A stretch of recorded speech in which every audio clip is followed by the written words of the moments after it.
नमस्कार दोस्तों, मैं हूँ राज शर्मा और आप देख रहे हैं हाईवे नाइट। तो चलें दोस्तों आज की कहानी की सफ़र पर। दोस्तों आज की कहानी जो हमें भेजे हैं उनका नाम है विनोद। और विनोद जी की ये कहानी साल 2005 की है। उत्तर प्रदेश के रहने वाले विनोद जी काम के सिलसिले में, नौकरी के सिलसिले में उत्तराखंड गए हुए थे अपने मामा के पास में। मामा एक फैक्ट्री में सुपरवाइज़र थे और वो इसी चक्कर में गए थे कि मामा सुपरवाइज़र हैं तो अपनी फैक्ट्री में कोई काम धंधा मुझे लगा देंगे। और ऐसा हुआ भी। मामा विनोद को अब एक फैक्ट्री में काम पर लगवा दिए थे और विनोद भी बड़ा खुश थे। मामा अब उनका देखभाल भी अच्छी तरह से करते थे और किसी चीज़ की कमी होने नहीं देते थे। बड़ा विनोद खुश थे। इसके बाद जो मामा है ना, उनका एक नया बाइक लेते हैं। बाइक देख करके विनोद के मन में लालच आ जाती है और लालच इसलिए आती है कि वो चलाना चाहते थे, बाइक चलाना जानते थे और मन में बड़ा शौक़ था कि मुझे भी बाइक चलाना है। लेकिन नई बाइक थी और मामा तो चाबी देते नहीं थे। कई बार विनोद मांग चुके थे कि मामा जी लाइए ज़रा, मैं एक राउंड मार के आता हूँ, देखूँ आपकी बाइक कैसी है। तब मामा कहते कि नहीं नहीं, तू अभी बच्चा है, नई बाइक है, कहीं तू गिरा पिरा दिया फिर नुकसान हो जाएगा ना। अब इसके बाद अफसोस ही करते थे विनोद जी कि कब मुझे मौका मिलेगा, कब मैं बाइक चलाऊंगा। अपने काम में बिजी रहते थे और उधर जो उनके मामा थे वो अपने काम में बिजी रहते थे। और इस तरह 6 महीना हो चुका था, लेकिन मामा जी ने कभी चाबी अब उनको विनोद को दिया नहीं। विनोद हमेशा उनके मन में शौक़ था कि काश मैं मामा जी की बाइक चला पाता, चाबी मुझे दे देते। अब इतना मान आदर करते हैं और बाइक जब मांगता हूँ तो एकदम डांट देते कि नहीं, नई बाइक है और तुम कहीं गड्ढे वड्ढे में गिरा दिया तब सब कुछ बेकार हो जाएगा। लेकिन विनोद जी कहते हैं कि वो संडे का टाइम था और उस दिन मामा का अब मेरा भी छुट्टी रहता था। उनके यार दोस्त आए हुए थे, पीने खाने के चक्कर में मामा जी भी कभी कभी ऐसा करते थे। तो उस रात पार्टी हो रही थी, 8 बजे के आसपास का टाइम था और पार्टी का दौर चल रहा था। मटेरियल की कमी हो गई और तब मामा जी मेरा नाम लेके बुलाते हैं कि विनोद विनोद इधर आओ बच्चे। मैं जाता हूँ कि पता नहीं क्या बात है, मामा जी मुझे क्यों बुला रहे। जब जाता हूँ तब बाइक की चाबी मुझे पकड़ा देते हैं। जब चाबी देते हैं ना तो मैं बड़ा खुश हो जाता हूँ। मुझे लगा कि मेरी अब मन की मुराद पूरी हो गई है, चलो अब तो मैं राउंड लगा के आता हूँ। और तभी मामा जी कुछ पैसे पकड़ाते हैं। संभाल कर रख इस पैसे को और देख वहाँ जाना ठेके पर और ये वाली बोतल लेके आनी है, लेकिन होशियारी से मेरी बाइक का नुकसान ना पहुँचे, इतना समझ रहा है ना, सही से चला लेगा ना। मैं अब मामा जी की तरफ देख रहा था। फिर मैं बोल पड़ा कि हाँ मामा जी, मैं बाइक अच्छी तरह से चलाना जानता हूँ, मैं गांव में सब कुछ सीख रखा हूँ, आप चिंता मत कीजिए। और फिर मामा जी अपने दोस्तों के साथ में लग गए और यही तो मुझे मौका चाहिए था। मैं थैला लिया, पैसा अपने जेब में डाला और बाइक पर बैठ करके शहंशाह बन चुका था। चल पड़ा मैं।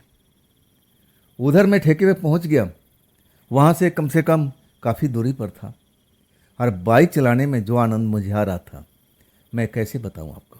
आप बाइक भी नहीं थी ना, बिल्कुल मक्खन की तरह चल रही थी, बड़ा ही मज़ा आ रहा था। मैं ठेके पे पहुंच जाता हूं और सारा सामान जो भी मामा जी के लिए लेना था ले लेता हूं, थैले में रख करके और फिर मैं चल पड़ता हूं। जब मैं आधे रास्ते में आता हूं ना, थोड़ा जंगल झर का एरिया था और तब मुझे एक लड़का हाथ देता हुआ अब खड़ा है रोड पर, बिल्कुल बीचों बीच रोड पे। आखिरकार मुझे रोकना ही पड़ा कि बात क्या भैया। तब कहने लगा कि मुझे थोड़ा आगे तक छोड़ दे। मैं उसी रोड पर जा रहा था, मुझे लगा कि चलो एक नेक काम है, अब ये बेचारा पैदल जा रहा होगा, चलो अपने बाइक पर बिठा देते हैं। अब मैं ऐसा ही करता हूँ, ठीक भैया आप बैठ जाओ। देखने में उम्र मेरे से उम्र में ज़्यादा ही था। अब मुझे ज़रा भी शक सुबह ऐसा कुछ नहीं लगा कि जिसको मैं बिठा रहा हूँ और वो मेरे साथ में अब क्या करने वाला है। मैं समझ रहा था कि मैं उसके लिए अब एक तरह से उपकार ही कर रहा हूँ। थोड़ा उसका यात्रा में जो तकलीफ़ है पैदल चलने का, वो कम कर रहा हूँ। अगर मुझे ज़रा भी संदेह होता कि वो मेरे साथ में क्या खेल खेलने वाला है, तो मैं उससे दूर निकल जाता। कभी भी अपनी बाइक पर उसको बिठाता नहीं। लेकिन अब तो देर हो चुकी थी ना। मैं बाइक पर बिठाए हुए अब मैं बड़ा खुश था। गाना गुनगुनाते हुए अब मैं चलते जा रहा था। और तब वो जो कहता है कि भैया थोड़ा एक मेरा काम कर दो ना। मैं चलते चलते पूछता हूँ कि हाँ भैया बोलिए तो सही। कहता है भैया थोड़ा मेरा घर इधर है, अपनी बाइक थोड़ा इधर से मोड़ लो ना, आप फिर उधर से इसी सड़क पर आ जाओगे ना, तुमको तो मालूम ही होगा।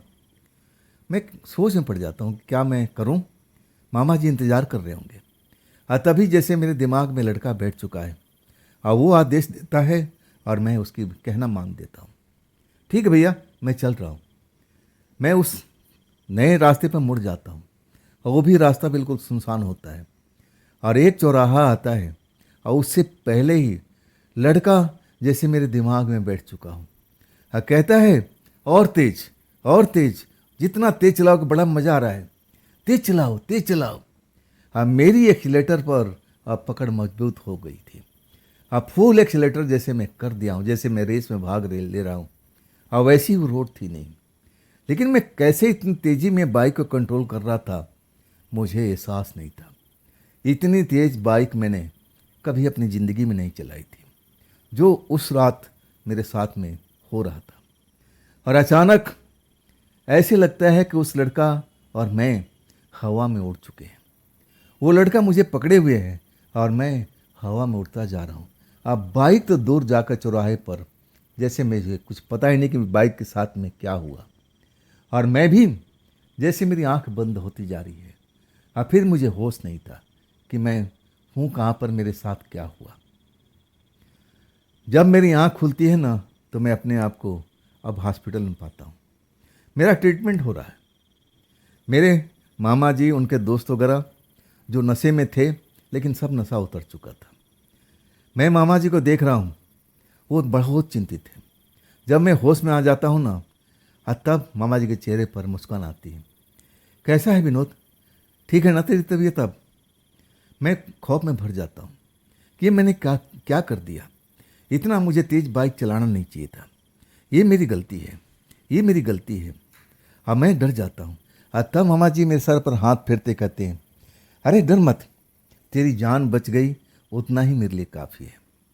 तू तो उस भूत के चक्कर में आ गया था, इसमें तेरा कोई कसूर नहीं। जब भूत का नाम सुनता हूँ ना तो मैं और सिहर जाता हूँ।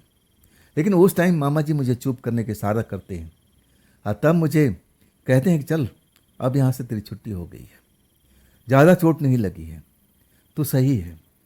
मैं पूछता हूँ कि मामा जी बाइक? कहते हैं वो भी ज़्यादा नुकसान नहीं हुआ है, हम घर पर ले गए हैं। आखिरकार मैं अपने घर पहुँचता हूँ मामा जी के पास में और तब मैं देखता हूँ उस बाइक को। बाकी में उसका ज़्यादा नुकसान नहीं हुआ था, थोड़ा मोटा डेंट वगैरह ज़रूर उसमें पड़ गई थी। और आखिरकार मामा जी पूछने लगते हैं, क्या बता विनोद, तेरे साथ में क्या हुआ था? क्या एक बड़ा सा लड़का तुझे दिखाई दिया था, तुझे लिफ्ट मांगी थी? और तब मैंने कहने लगा कि आपको कैसे पता? और तब मामा जी हंसते हुए कहने लगे, अरे वही तो है जो एक तरह का छलावा है, और जो भी अकेले इंसान को रात में देखता है उसके साथ खेल खेलने की कोशिश करता है। उसकी भी मौत ऐसे ही हुई थी और वो ऐसे ही अब हर किसी से बदला लेना चाहता है। अच्छा हुआ तुझे ज़्यादा चोट नहीं लगी, लेकिन नहीं तो ऐसा उसके साथ जो खेलता है और वो खेल जिसके साथ खेलता है वो कोई बच नहीं पाता है। वाकई बहुत डराना ये बात मामा जी ने कही थी। मैं तो सिहर गया था, लेकिन मैं अपने आप को देख रहा था कि हाँ अंदरूनी चोट तो काफ़ी थी। तब मामा जी पूछने लगे कि हुआ क्या था शुरू से अभी तक बता। तब मैं मामा जी को सारी कहानी बताता हूँ कि मैं ठेके से आपका सामान लेकर लौट रहा था और बीच रास्ते में मुझे वो लड़का बीच रोड पर खड़ा दिखाई दिया, हाथ देने लगा। मैं बाइक रोक दिया और तब वो कहता है कि मुझे आगे जाना है, अब मुझे लिफ्ट दे दो। अब मैं उसको लिफ्ट दे दिया, बिठा दिया। अब फिर थोड़ी देर आगे चलने के बाद में वो कहने लगा, भैया मेरा घर इधर है, आप इस रोड पर ले लो। जैसे मेरे दिमाग को कब्जा कर लिया था। मैं तो जाना नहीं चाहता था उस साइड में, लेकिन सब कुछ मैं अनजाने में करने लगा जो मुझे अब ऐसा करना नहीं चाहिए था। आखिरकार वो लड़का मुझे आदेश देने लगा कि और तेज़ चलाओ, और तेज़ चलाओ, और तेज़, ये तो कम स्पीड है, फुल स्पीड लो। और मैं ऐसा करने पर विवश हो गया। मैं अंदर डर रहा था कि मैंने इतना तेज़ बाइक कभी नहीं चलाया है, ज़रूर मेरे साथ कुछ बुरा होने वाला है। और तब तक देर हो चुकी थी। ऐसा लगा ना मामा जी कि जैसे उस लड़के ने मेरे को पकड़ रखा है और हम दोनों हवा में उड़ रहे हैं। और इसके बाद मेरी आंखें बंद होती चली गई। मैं रोने लगा कह के। और तब मामा जी मेरे सर पर हाथ फेरते हैं और कहते हैं, तू बच गया, इतना ही मेरे लिए काफ़ी है। अरे छोड़ ना, सब कुछ भूल जा, कुछ दिन में तू सही हो जाएगा और फिर अपने काम पर जाने लगेगा। रहा बाइक के सवाल, तो इंश्योरेंस में है और पैसा मुझे मिल जाएगा, इसका तू टेंशन मत ले। लेकिन मुझे ये खुशी है कि बस तू मेरे सामने जिंदा खड़ा है। और उसके बाद मामा जी मुझे बहुत कुछ बात बताई। कहने लगे, देख जो चौराहा है ना, जहाँ पर वो अक्सर वो लड़का दिखता है, और वो एक्सीडेंट में ही मरा था। और जब से वो मरा है ना, 5 साल हो चुका है, हर साल कोई ना कोई एक्सीडेंट वहाँ पर होता है। अब बहुत ही मुश्किल से लोग अब भी जिंदा बच पाते हैं। तू तो बड़ा भाग्यशाली था कि वो उस जगह से बच के निकल आया। सही कहूँ ना, मुझे वो बात बिल्कुल समझ में नहीं आई थी कि मैं कैसे हवा में उड़ा था। बाइक तो कहीं और जाते हुए मैं देख रहा था, और वो लड़का जिसे मुझे पकड़ रखा हो और मैं हवा में तैरते जा रहा हूँ। अब फिर मेरी आंखें बंद हो गई। लेकिन दोस्तों, बात यहीं पर ख़त्म नहीं होती है। मामा जी अकेले रहा करते थे, अब मेरी देख रेख भी वही करते थे। और कुछ दिन तक तो मैं बिल्कुल सही रहा। मुझे लगा कि मैं जल्दी ही स्वस्थ हो जाऊंगा और इसके बाद अपने काम पर जाना शुरू कर दूंगा। लेकिन ऐसा नहीं हुआ। मुझे तबीयत अब ऐसा लगने लगा कि मैं ठीक नहीं हूँ। अब मैं डरता भी था। जब रात हो जाती थी ना, तो मुझे बहुत डर लगता था। उस लड़के का शक्ल मेरे सामने नजर आने लगती थी, जैसे उसका चेहरा था। अब मैं और खौफ में भर जाता था। मामा जी आते थे तो मैं उनको बताता था, और मामा जी हंसते थे और कहते हैं कि तुम्हें डरने की जरूरत नहीं है, जो होना था वो तो तुम्हारे साथ में कर चुका है, और कितना करेगा। तुम्हारे मन का भ्रम है, ऐसा अब तुम्हारे साथ में दोबारा नहीं करेगा। लेकिन मैं जानता था कि ये मेरे दिमाग का भ्रम नहीं है। मुझे डर का एहसास होता है, और वो लड़का मुझे कभी कभी ऐसा लगता है कि मेरे पास में सामने खड़ा हो। और जब मैं आंखें बंद करके दोबारा देखता तो गायब हो जाता था। आखिरकार मामा जी को लगने लगा, ना ठीक नहीं है, मुझे घर भेज देना चाहिए। और तब वो कहते हैं कि विनोद, कुछ दिनों के लिए तू घर चला जा, आराम करेगा और टेंशन फ्री हो जाएगा। यहाँ रहेगा तो टेंशन में पड़ा रहेगा। जब तू स्वस्थ हो जाए ना, और तब तू लौट आना, और देखना तू ठीक होकर के आएगा। डरने की कोई ज़रूरत नहीं है। इसके बाद मैं अपने गांव आ जाता हूँ। गांव आने पर सब खबर तो पहले ही हमारे परिवार को चल चुकी थी। सब मेरी टेंशन करते हैं, परवाह करते हैं, और मैं अपनी बात को रखता हूँ माँ के सामने। लेकिन गांव में आने के बाद मुझे बड़ा शांति महसूस होती है। ऐसा लगा कि वास्तव में उस भूत से मेरे पीछा छूट चुका है। लेकिन ये मेरी गलत फहमी थी। एक रात को मैं जब अपने कमरे में सोता हूँ, और तब मैं जब आँख खुलती है ना, बाथरूम जाने के वक्त में, और जब मैं देखता हूँ कि जिस दरवाजे से मुझे बाहर निकलना है ना, उसी दरवाजे के बीचों बीच वही लड़का खड़ा होकर के अब मुझे घूर रहा है। जैसे मुझे सपने देख रहा हूँ, ऐसा मुझे एहसास होता है। और वो लड़का अब घुर्राता हुआ कह रहा है, तू कैसे बच गया, तू कैसे बच गया, तुझे तो बचना ही नहीं चाहिए था। चल बच गया, फिर मैं तेरे को मारूंगा, फिर तेरे को मारूंगा। और उसी वक्त मैं चिल्लाना शुरू करता हूँ, डर जाता हूँ, अपनी माँ को आवाज़ देने लगता हूँ। तब परिवार के लोग जग जाते हैं, सब मेरे दरवाजे पर आ जाते हैं, विनोद क्या हुआ, विनोद क्या हुआ। तब मैं पूरी घटना बताता हूँ। आखिरकार मेरे परिवार को समझ में आता है कि हाँ, ज़रूर मेरे साथ में वही सब चल रहा है। वो भूत मेरा आसानी से पीछा नहीं छोड़ रहा है, मुझे अभी भी मारने का धमकी दे रहा है। उसका कहना था कि मैं कैसे बच गया, कैसे बच गया। मेरी माँ बहुत चिंता कर रही थी, मेरे पिता भी अब मेरे बारे में बहुत सोच रहे थे। तब कहते हैं तू चिंता मत कर, मैं कुछ ना कुछ प्रबंध करता हूँ। अब फिर वे एक तांत्रिक बाबा को लेके आते हैं। अब पूरी घटना का बयान करते हैं। तांत्रिक बाबा मेरे साथ में झाड़ फूक करते हैं और कहते हैं कि हाँ, वो लड़का वास्तव में बहुत शक्तिशाली है। मैं देखता हूँ कि मैं उसे पार पाता हूँ कि नहीं, मैं उसके सामने टिक पाता हूँ कि नहीं। अगर टिक गया तो मैं उसको आसानी से अब पछाड़ दूंगा। और फिर वो तंत्र मंत्र का अपना पूजा करने लगते हैं और उनको एहसास कुछ होता है और तब वो हाथ खड़े कर लेते हैं। कहते हैं कि नहीं, मेरे माता पिता से ये मेरे बस की नहीं है, कोई बड़े तांत्रिक को लेके आओ। बाकी परिवार के लोग डर चुके थे। हमारी नज़र में तो सबसे बड़े तांत्रिक तो वही थे। जब उसने हाथ खड़े कर लिए तो हमारे परिवार का जो मनोदशा था, मनोदशा एकदम गिर चुकी थी। सबके चेहरे पर उदासी छा गई थी। अब मेरा भी हाल कुछ ऐसा ही था कि क्या मैं अब बच पाऊंगा या नहीं बच पाऊंगा। लेकिन मुझे अभी जिंदा रहना था, इतनी आसानी से मैं मरने वाला नहीं था। तब मेरे माता पिता फैसला करते हैं कि हाँ, मैं कोई ना कोई प्रबंध करूंगा, दूसरे तांत्रिक के पास जाऊंगा। आखिरकार एक तांत्रिक बाबा मिल जाते हैं और हमारी बात को सुनते हैं। फिर कहते हैं कि चिंता मत कर, ये क्या है, इससे बड़ा भी कोई आ जाए तब मैं उसको चुटकी में भगा दूंगा, लेकिन इतना खर्च लगेगा, ये सामान वामान लगेगा, पूरा एक लिस्ट दे देते हैं। अब माता पिता तो गरीब थे, लेकिन जैसे तैसे करके अब सब कुछ कर देते हैं। और वो कहते हैं ये जो पूजा करूँगा शमशान के अंदर में, और वहाँ पर कोई नहीं जाएगा, मैं खुद ही जाऊँगा। अब इसका एक वस्त्र दे देना और वो वस्त्र के सामने रख कर के मैं पूजा पाठ करूँगा।